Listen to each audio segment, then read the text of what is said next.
Hi friends, welcome back to my channel. இன்னைக்கு வீடியோல கடலை மாவு வச்சு ரொம்ப சிம்பிளான இன்ஸ்டன்ட் முறுக்கு எப்படி செய்யறது அப்படினு பார்க்கலாம்.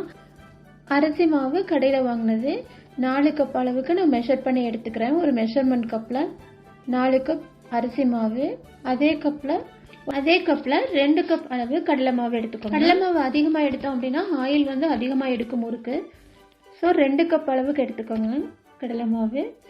தேவையான அளவு உப்பு, 1/2 டீஸ்பூன் மிளகாய் தூள், 1/4 டீஸ்பூன் பெருங்காய தூள், 2 டேபிள் ஸ்பூன் அளவுக்கு கருப்பு எள் சேர்த்துக்கோங்க. எல்லாத்தையும் சேர்த்து அப்படியே கையிலேயே மிக்ஸ் பண்ணி விடுங்க. உப்பு, மிளகாய் தூள், எள் இதெல்லாம் வந்து மாவில் நல்லா மிக்ஸ் ஆனதும் கொஞ்சம் கொஞ்சமா தண்ணி சேர்த்து சப்பாத்தி மாவு பாகத்துக்கு இந்த மாவை நல்லா பிசைஞ்சு எடுத்துருங்க. சப்பாத்தி மாவை விடவே கொஞ்சம் வந்து லூஸா இருக்கணும் மாவு. அப்பதான் நம்ம முறுக்கு பிடியில வச்சு அழுத்தும் போது நமக்கு கஷ்டமா இருக்காது, ஈஸியா வரும். வனஸ்பதி 2 டேபிள் ஸ்பூன் அளவுக்கு உருக்கி எடுத்திருக்கேன். அதையும் இந்த மாவு கூட சேர்த்துக்கலாம். இல்லைன்னா நீங்க சூடான ஆயில் கூட சேர்த்துக்கலாம். இப்போ முறுக்கு மாவு ரெடி ஆயிடுச்சு. இந்த மாவு ரெடி பண்றதுக்கு ஒரு 5 மினிட்ஸ் தான் ஆச்சு எனக்கு. முறுக்கு வேக வைக்கிறதுக்கு இப்போ ஒரு கடாயில ஆயில் எடுத்துக்கோங்க.